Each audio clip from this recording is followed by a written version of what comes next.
Có một tiệm bánh canh ở khu Người Hoa quận 5 mà mỗi lần đi ngang qua bụng mỡ đều thấy đông đúc. Nhìn tổng thể xung quanh thì được bố trí rất là sạch sẽ, và đặc biệt nổi trội nhất là cái món sườn cây, nên quyết định mua một cái phần đặc biệt và tổng thiệt hại là 70 lúa luôn á mọi người. Cái em thấy giá thành thì nó hơi cao so với mặt bằng chung, nhưng tự dặn lòng là ok, cái quán này chứ danh quận 5 nha, nên có mắc tí xíu cũng phải ráng, phải ăn thử em nó xem coi nó có cái gì trong đó mà khiến ai cũng phải xếp hàng đợi nó.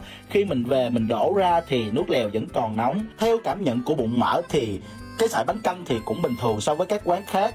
Cái topping ăn kèm bao gồm là phèo nè, rồi tim nè, cũng bình thường. Nhưng cái điểm xuất sắc của quán này bụng mỡ thấy duy nhất là cái miếng sườn được hầm rất là mềm, cắn tới đâu á là mềm tới đó. Điểm đặc biệt là nước lèo của bánh canh, hình như bao nhiêu cái tinh túy của cái quán này nằm trong cái sợi nước lèo. Nấu theo kiểu người qua là phải ninh, phải hâm cho cái nồi nước lèo thật là xuất sắc nhất. Nói chung quán này so với mặt bằng bình dân thì hơi mắc nha các bạn. Điểm danh nhanh nơi mà các cặp đôi có thể hẹn hò sau khi Sài Gòn khỏe lại. Đầu tiên sẽ là chợ Hồ Thị Kỷ. Ở đây vẫn nhộn nhịp đông đúc và rất nhiều món ăn tha hồ cho các bạn lựa chọn. Đặc biệt với cái món thịt xiên nướng phủ một lớp phô mai thì bảo đảm khi chỗ rớt tới đây thì cô rớt cũng phải tan chảy, vì em phô mai nó béo ngất ngạt. Ngoài ra tại đây còn có rất nhiều món ăn vặt khác như bánh tráng trộn, cá viên chiên, lòng mề gà nướng, chân gà nướng, tha hồ cho các bạn thưởng thức luôn. Đã là ở Sài Gòn mà không tới Hồ Thị Kỷ là một thiếu sót. Địa điểm thứ hai là dành cho những tâm hồn mộng mơ thích ngắm dòng xe qua lại và thích đá chống đứng lên ngồi ngắm mây trời. Đó là tiệm hot dog Cua Sữa nằm đối diện nhà thờ Đức Bà, với một cái hot dog thập cẩm bao gồm chà bông, phô mai, xúc xích kèm với pate mà chỉ có 10 tình yêu. Bạn sẽ có ngay một cái view triệu đô xuất sắc nhất Sài Gòn. Ăn đã rồi, bây giờ thì phải uống. Dừa tách cuối đường pate sẽ là một sự lựa chọn không thể bỏ qua. Ở đây có hai option cho bạn lựa chọn, một là dừa tách, hai là dừa thơm.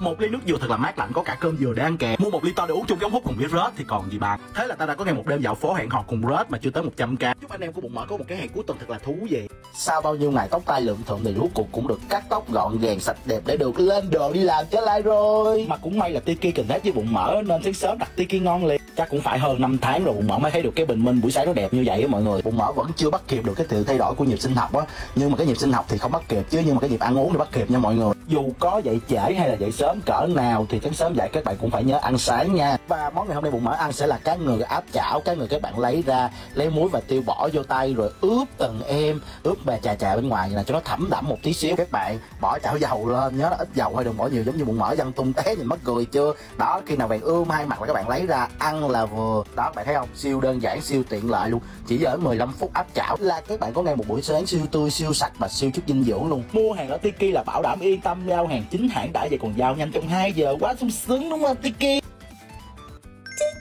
Một quán cơm tấm nằm ngay quận 1 mà dù trời mưa trời gió mà đã thèm thì cũng phải xách xe đi mua. Bầu ơi em đang thèm cơm lắm phải không?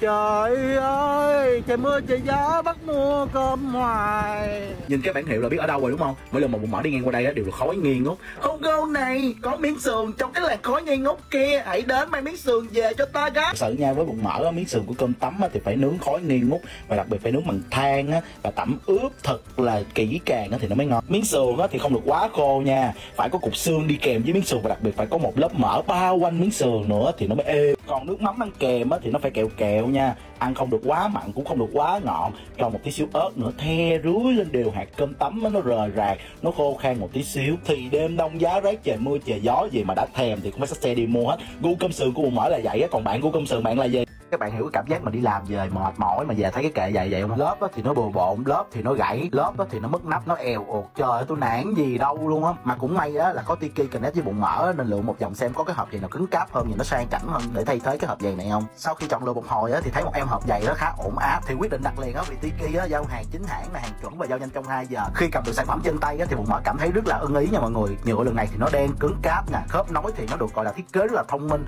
cứ ấn vô là nghe bạc đã vậy nha. Kiểu dáng nó nhìn nó rất là chuyên nghiệp, nhìn nó rất là fashionista, nhìn nó kiểu như sao ta, nâng cầm bóc cái đôi giày của mình lên, không giống như cái hộp giày đợt trước em mua nó èo ọt này mà khó chịu lắm luôn á. Đó các bạn thấy mấy cái nút này không, mấy cái nút này để nhét vô kết nối giữa hai cái hộp nó không bị trượt á, quá thông minh đúng không? Đó, bỏ một đôi giày vô, mặc dù là giày phơm to size rộng vẫn bỏ vô rất là vừa, nâng tầm đôi giày, nâng niu bàn chân bụng mỡ mà đã lắm nha. Ngày 30 tháng 10 này á trên Tiki có ngày Super Fashion Day, có rất nhiều ưu đãi cho ngành thời trang luôn, đã lắm. Bạn ăn mì và nấu mì làm sao cho giống oppa Hàn Quốc siêu đáng yêu nha.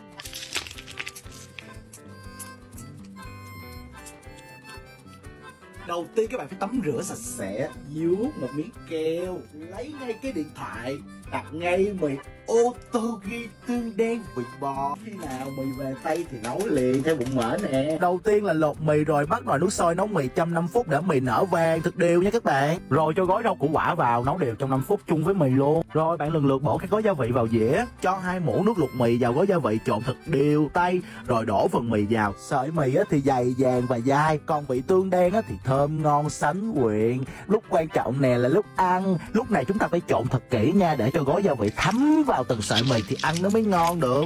Các bạn phải ăn làm sao cho cái mỏ thật là chúm chím, còn phải ra tiếng giống vậy đó. Rồi các bạn đặt mua mì về nấu thử đi và vào bếp cùng Ottogi thôi nè. Có bao giờ trên đường đời nắng nóng ta vô tình quẹo phải trốn thần tiên? Số là trên đường đi làm đó mọi người, đi ngang một cái khu ở quận 2, trời ơi nắng nóng muốn chết muốn xỉu luôn, khát nước nên thấy một cái tiệm có tên là Xin Chào Korean Mart, nên quẹo vô lựa nước ngọt hay nước suối gì uống cho đã khát. Thì vô hỏi ơi nước ở đây nó lạ lạ mọi người, đâu mọi người thấy không, một chai nước siêu nhưng uống cái vị nó ngon khủng khiếp luôn. Sẵn tiện đây có máy lạnh thì mình đi dạo thử, trời ơi một sự phát hiện thật bất ngờ. Ở đây chuyên bán các mặt hàng của Hàn Quốc nha mọi người, cả thế giới oppa Hàn hiện ra luôn đó mọi người thấy không. Chính ngạch Hàn Quốc, giá cả thì bụng mỡ tham khảo thì thấy rẻ hơn Shopee luôn nha. Mà thực sự trên cái sản phẩm đây á, bụng mỡ thấy trên phim nhiều rồi, bây giờ thì mới thấy được tận mắt luôn, được chạm vào luôn, nên quyết định chơi lớn mua quá trời luôn. Thì trên đường đi ra đường Tính thì có một sự việc rất là bất ngờ. Hôm nay nhân viên đang làm demo các món ăn thử trong chuỗi sự kiện sắp tới, nên bụng mỡ được ăn tteokbokki nè, mì cay nè, chả cá miễn phí. Vì nơi đây có một cái chuỗi sự kiện mang tên là tour trải nghiệm ẩm thực Hàn Quốc nhân dịp Halloween. Trời ơi, được mua đồ xịn, được ăn miễn phí thì còn gì bằng. Đã vậy ra về còn được tặng thêm 2 cái khẩu trang. Mà nghe đâu là chi nhánh này á, sự kiện thì diễn ra vào ngày 31 tháng 10, còn ở Nguyễn Thương Hiền quận 3 là ngày 30 tháng 10. Nghe nói là bốc thăm trúng thưởng các kiểu con nà điểu. Trời ơi, xứ thần tiên là đây chứ đâu. Đã bao giờ mọi người bị zombie bắt cóc để phục vụ như là một nô tỳ, nô lệ chưa? Bụng mỡ vừa mới bị. Trời ơi, những chuỗi ngày của tôi sống không mừng chết. Có lúc thì nó bắt mình mớm máu cho nó uống, có lúc thì nó bắt mình đi theo cái dáng người zombie đi cà khịa như nó, mà làm không được là nó chửi nó la. Còn cái lúc này là kinh khủng và ghê gớm nhất mà tôi chịu không nổi đó chính là lấy cái nước giải này nè. Đó rồi xong mình phải lựa ra những cái cục nước giải mà chất lượng nhất, những cục nước giải ngon nhất đi hầm với tim. Những quả tim sống thì nó nổi lên bền, còn ở dưới là ốc. Trời ơi, lấy chân trong 47-49 ngày cho nó ăn mà phải mớm từng miếng, từng muỗng đút cho nó ăn. Cũng may là đúng dịp Halloween, nó mãi lang thang đi chơi bắt thêm con người. Tôi tranh thủ đây tôi chạy về. Trời ơi, bây giờ đã được toàn mạng rồi. Tất cả nội dung clip trên chỉ là câu một ngày rảnh rỗi bụng mỡ ngồi suy nghĩ ra để kể cho mọi người, tưởng tượng kể cho mọi người nghe thôi. Chúc mọi người có một đêm Halloween thật là vui vẻ bên gia đình nè. Dạo này Sài Gòn bắt đầu se lạnh rồi mọi người, đã vậy còn tặng cho cái combo hoa sữa ta nói tối mà đi dạo là thơm nứt ngay cái mũi luôn. Với cái không khí Đà Lạt pha ke này thì bụng mỡ sẽ bonus các bạn một cái quán tủ chuyên bán sữa đậu nành pha kèm với sữa đặc biệt có thêm sâm dứa sữa, ca cao sữa. Rồi khúc này là siêu quan trọng luôn, nhìn kỹ để biết địa chỉ nha, gợi ý nha, ở Tân Bình và nằm gần chợ Phạm Văn 2. Và đây là một trong những cái quán mà hiếm hoi bụng mỡ thấy pha sữa đậu nành có tâm á, tại vì xong nó còn có mùi đậu nành nè, pha nguyện với lớp sữa đặc lên thì nó béo không có gì tả được, không có phải cảm giác rất là khó khăn khi bị uống cái sữa đậu nành mà lần cận cái đường á, khó chịu ghê. Chỉ tiếc là quán không có bánh mì nè, rồi không có chỗ ngồi uống, cũng lâu lâu không có không khí lạnh lạnh như Đà Lạt. Nhưng các bạn có thể mua về đi Vivu Sài Gòn, Bách Phố Sài Gòn mà vừa đi vừa uống thì ta nói rất là ấm nha. Thì sự ngon chuẩn và đặc biệt giá rẻ, chỉ có 12 thôi. Chào, xin chào các bạn, lại là anh Bùm Mỡ đây. Lâu lâu mình đóng câu auto tune chào cho nó VIP xin clip nữa đấy các bạn nè. Làm clip đã VIP thì hôm nay Bùm Mỡ sẽ dẫn các bạn đi ăn một cái quán cũng VIP không kém, đó chính là cháo ếch chợ Tân Định. 8 năm cho một hương vị từ một thanh niên học năm 3 đại học, bây giờ Bùm Mỡ đã 30 tuổi rồi đó mọi người. Mà cháo ếch ở đây vẫn đông đúc, vẫn nổi những ngọn lửa bập bùng, vẫn ngon, vẫn thấm và đặc biệt vẫn nhiều hành. Bạn nào mà ghét ăn hành chắc ăn cái quán này chắc buồn lắm luôn. Nhưng mà thật sự bạn nào ăn được hành nó thì mê lắm, tại cái món này phải có hành nè. Hôm nay thì nó nâng cấp hơn tí xíu, có đậu rồng chấm vô và một xíu cháo trắng đặc kẹt nha. Tất cả cái hương vị nha nó được nồng nàn lên cái đầu mũi, xong nó chuyển xuống cái đầu lưỡi, rồi nó chuyển xuống cái bao tử. Anh chủ quán ơi, anh nấu cái chi mà non dữ thần dữ vậy trời ơi. Đã vậy cái bé ếch ở đây nấu neo nần ăn thịt ếch á, mà kiểu tự ăn thịt chuột không, nó bự cho bánh lửa luôn. Chào, xin chào các bạn, lại là anh Bùm Mỡ đây. Và lần này vẫn là Tiki Connect với bụng mỡ. Tiki mua hàng chính hãng, giao nhanh trong 2 giờ. Và nhìn sơ thôi là biết hôm nay bụng mỡ trên lớn rồi đúng không mọi người? Cái đống bùi nhùi này chính là yến đó, trời ơi. Tôi thật sự là ngu ngốc luôn á mọi người. Thật sự cái yến này á là khi mình mua về là nó tổ, cái mình đổ ra từng tổ, ăn tới đâu thì mình ngâm từng tổ tới đó. Trời ơi, tôi dại khờ, tôi quá đêm mê, tôi lem hết nguyên một đống yến luôn, đem đổ ra luôn mọi người, rồi ngâm cho nó nở tè le tắc lát vậy nè. Trời ơi, thiệt là phí hoài. Và đang cảm thấy mình quá bị tiếc rẻ, nhưng không sao, có cách khắc phục. Bây giờ thì chăm lặt cho hết sạch lông rồi nấu chia ra từng phần nhỏ thôi. Thì món này thì bụng mỡ nấu với kèm hạt sen và táo đỏ rất tốt cho sức khỏe luôn. Trời ơi, nhờ có Tiki mà mua được cái em yến này giá siêu cực đáng yêu luôn nha. Mọi người nhớ kỹ nè, ngày 11 tháng 11 này là combo 1 với 1 triệu free ship, nên tranh thủ nha bà con mình ơi.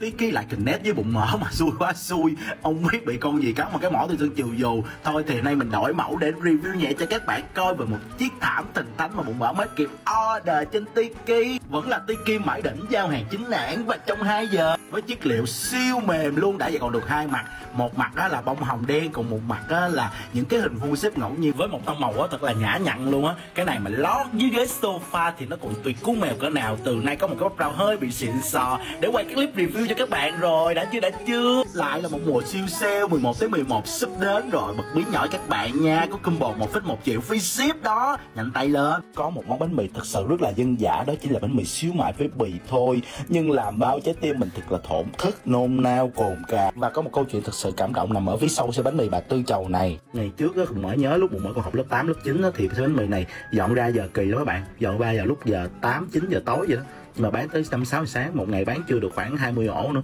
Trời, nó vắng mà nó ế. Còn bà cụ bán bánh mì á thì nhai cầu nhớp nhép bán bánh mì, mưa cũng bán, gió cũng bán tới 5, 6 giờ sáng. Có những đêm Bụng Mỡ đi chơi khuya giờ mà thấy á, gọi là mặc áo mưa bên xe bánh mì mà nó ế, nhưng mà cái nồi của xíu mại lúc nào nó cũng bập bùng được hâm nóng quanh đêm vậy mọi người. Lúc nào xíu mại các bạn cũng được ăn nóng nhất có thể. Rồi cho đến một ngày có một phóng viên nào đó trên đường đi nhậu về đó bụng mọi người đó, rồi xong ghé ăn 2 ổ bánh mì, rồi nhìn thấy bà lão chụp một tấm hình rồi post lên một báo nào đó Bụng Mỡ không nhớ nữa.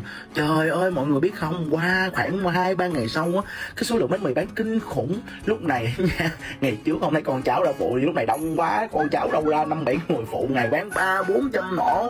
Trời ơi, bà Tư Chầu lên đời, bà Tư Chầu giao có liền. Nhưng mà dạo này á, ra mua không thấy bà Tư Chầu nữa, không biết bà còn khỏe không ta. Ở đây có ai đã từng ăn bánh mì của bà Tư Chầu ngay cây xăng Lê Sĩ chưa?